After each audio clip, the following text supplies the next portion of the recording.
I tell you, for someone who reviews things, these glasses aren't particularly the best. You know, I used to be able to see so clearly with them. However, it seems with these, biases seem to occur. In terms of reviews, all these do is cloud my judgment. If only I had a pair of glasses that completely got rid of every bias I had about this game. What the fuck? I don't believe I've ever seen these in my life. Where did these come from? I suppose it wouldn't hurt to at least try them on.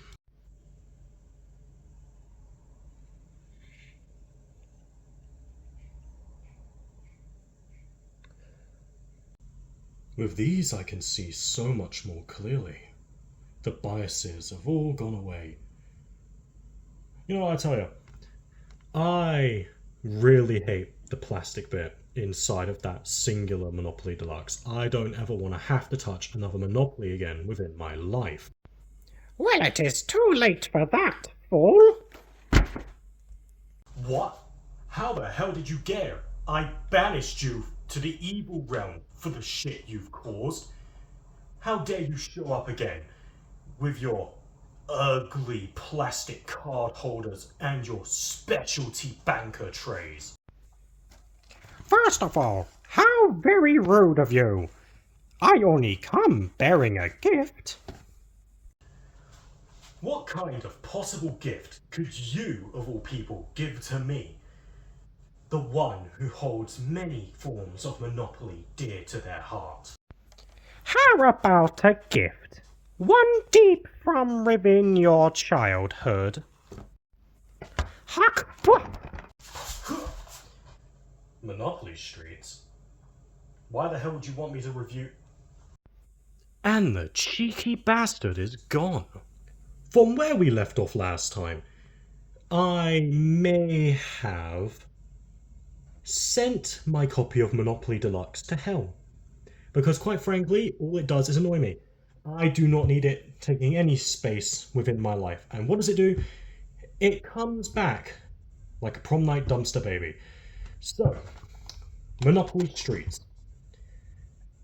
It's kind of hard to describe this game. It's very much deep-rooted within my childhood. Monopoly Streets is...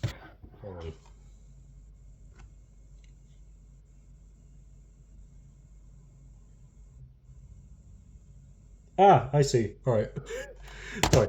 Monopoly Streets is a video game from 2010, released for Nintendo Wii, Xbox 360, and PS3. It may have been released for something else, however, I am not 100% sure. It was available part of a collection available on Nintendo Wii, including Monopoly and Monopoly Streets as a bundle known as Monopoly Collection. This is a very, very awkward exchange here. I don't know what's going on, to be honest with you. Now, Monopoly Streets is known for, well, being a piss easy game, quite frankly. The AI in this game, even when set onto hard, is incredibly easy. Do I think the game is bad? No. It is, quite frankly, one of my favourite Monopoly games. It may be the easiest, but that doesn't attribute to whether or not if I like the game or not. This game is very deeply rooted within my childhood because this is the only Monopoly game me and my parental figure would ever actually enjoy playing together because they couldn't be asked to sit down and watch me actually set the entirety of the board games out. Now, I didn't own many Monopolies at the time, so Monopoly Streets was the only way for me to deal with these cravings, if you will. It is a great game. It has a great soundtrack, and the controversy that surrounded this game was due to, I would like to say, a few incidents of stereotypical character designs and actions. Now, what do I mean by this? There are some characters in the game I believe it was mostly directed at the, well, I'd like to say farmer girl. They do tend to change the name throughout the game every time they are selected, etc., etc. But they have a very, what's the word to describe it? Very stereotypical, like, farmer accent, especially in their actions. The closest I could realistically think someone was assuming this stereotype to be of would be Cletus, the Slackjaw yokel from The Simpsons. Now, the stereotyping in this game isn't inherently bad, because it doesn't weigh the game down whatsoever, and I feel like someone wanted to just complain about something. However, regardless of the points being made, it's still a game made for kids, and a lot of, well, I'd say a few parents might have considered it offensive, which, wherever you stand on that is completely up to you, but why don't we actually get into the contents of this game? Because I love this game to bits, and I want to be able to actually play it for once by myself, because I always play this with my parental figure.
Oh, and would you look like this? It's got a specialized store as well, with items like tokens and boards that you can purchase.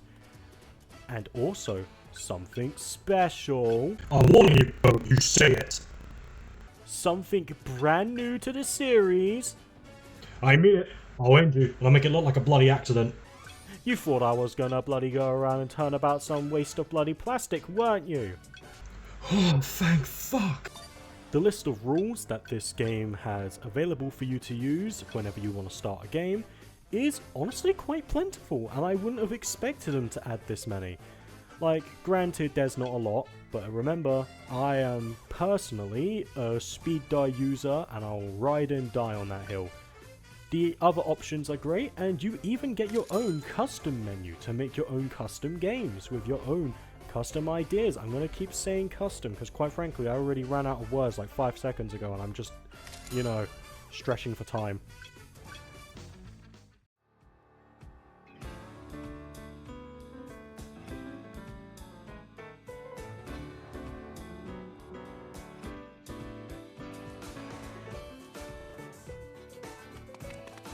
Who wants to play Monopoly?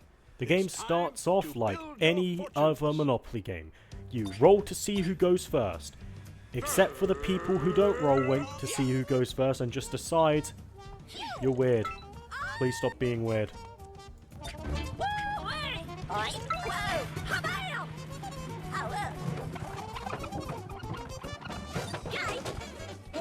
That's a lot of land. Get it? Lot? Land? Now, as weird enough as it is, the majority of game modes in this game actually allow you to buy properties first time round. Even though typically it's second time round, but then again, that could also be a house rule. I know some rules state that you can't buy beforehand, and some that you can, etc, etc. But even then, position doesn't matter. With this game, the AI are so easy to manipulate that you can reasonably start in 4th and still kick their asses. Now, I understand that I said that I changed my glasses to get rid of my biases, but my heart is strong enough to break through the barriers of this one. Easy come, easy go. I just like how the game looks visually. I know that it looks significantly worse here. The case I was showing was a PS3 case, while I actually own the PS3 and the Wii version, but the Wii version is just significantly easier for me to hook up, to be brutally honest with you. And regardless of which, the game is great, and one thing I will genuinely give the game, they have unique house and hotel designs based on the locations on the map. Now, granted, this is only really for Landmark City and, well, regular city. I understand there is actually a Spaceport City, which is a futuristic stage. But besides these three, these are the only three boards in the game that actually show off different designs based on their locations. Now, some of the other boards may be a lot more simple. Now, don't quote me on this. I believe it's because Monopoly Streets came out not too long after Monopoly for the Wii came out. And Monopoly for the Wii, it's fine. It's a really strange game. I'll get to it soon. Don't get me wrong, I will get to it soon. But Monopoly Streets brings over a lot of boards from that version of Monopoly. And the boards are great. They look perfectly alright here. They fit right in. But the problem is they copy the base board in the sense where houses and hotels are literally just regular houses and hotels. But they all have their own unique music tracks, which, again, don't quote me on this, I believe they were in that version of Monopoly as well. But then again, it's been a very long time since I played that version, so again, just don't quote me on it.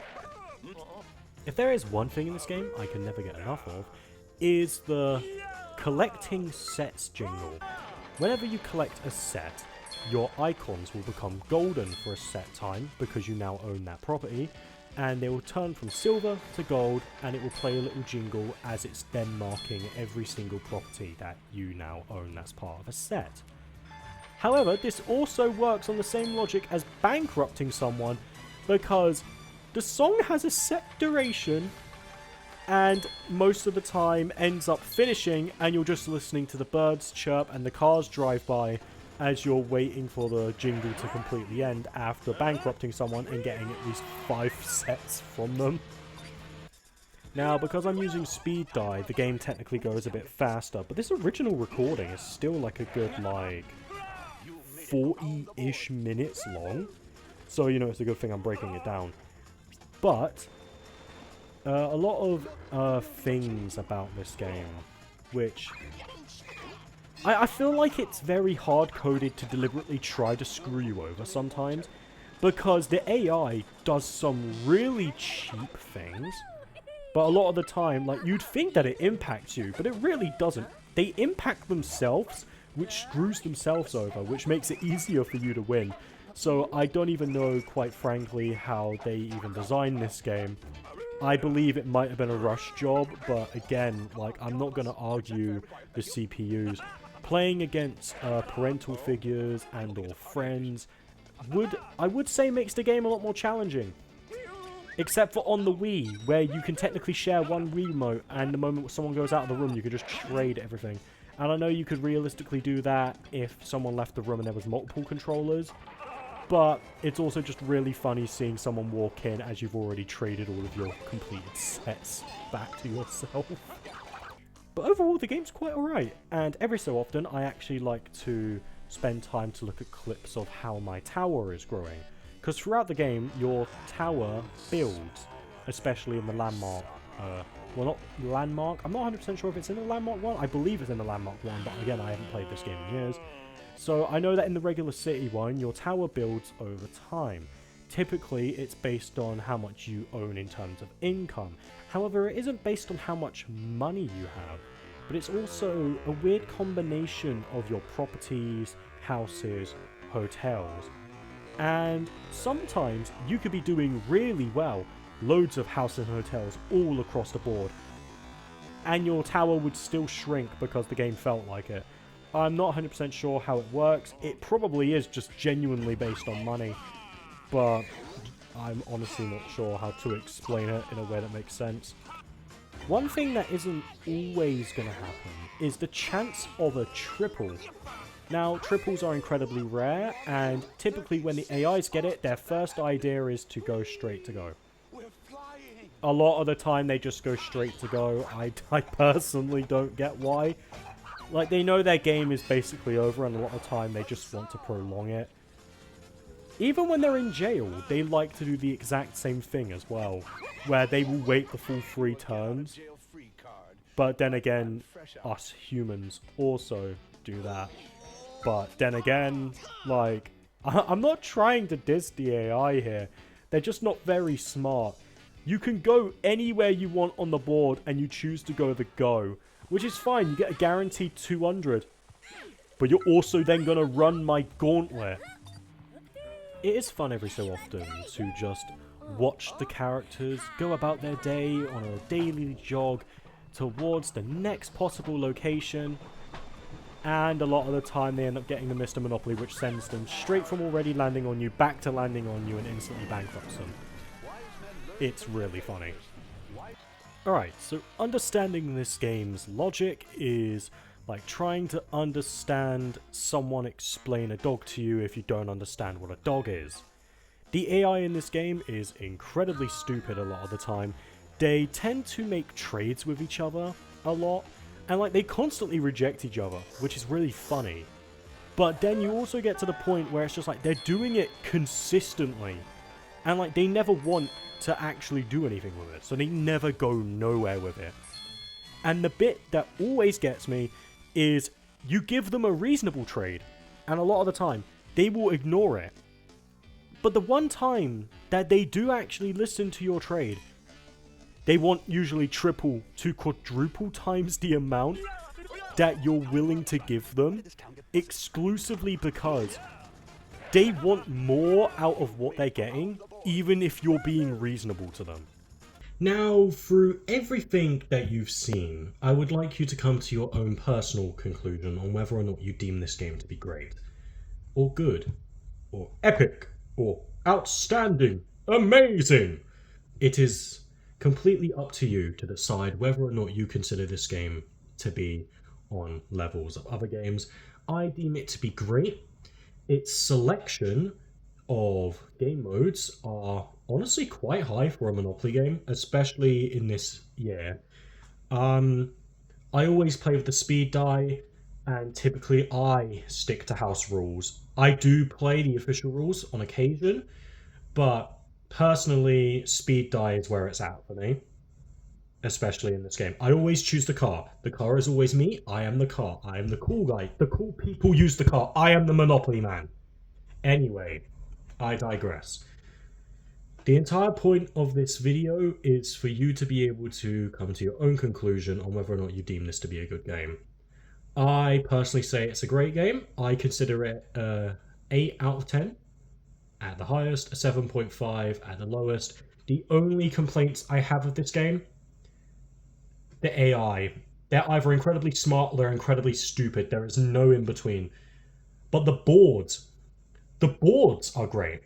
And I love the little bits of bobs here and there with the Monopoly man whenever he speaks or has something else to say. He's quite chipper in this game, and I honestly quite enjoy that.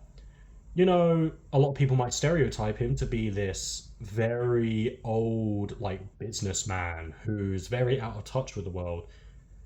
I find him to be quite enjoyable in this game. You will not believe how many times I've repeated over the course of my life playing this game, I own this property, I licked it. He's just a very silly guy in this game, and I am not going to fault the game for that. He's really fun. Now, regardless if you like this video, I honestly don't really know what to say here. I just hope I don't run into that fucking Monopoly again. I genuinely hate that thing with my guts, if I had any, because quite frankly, playing the gift that it gave me seems to show that I'm incredibly shallow. But at the end of the day, this was my Monopoly review for the week, and I hope you hated it. I am Renamon. the Monopoly guy.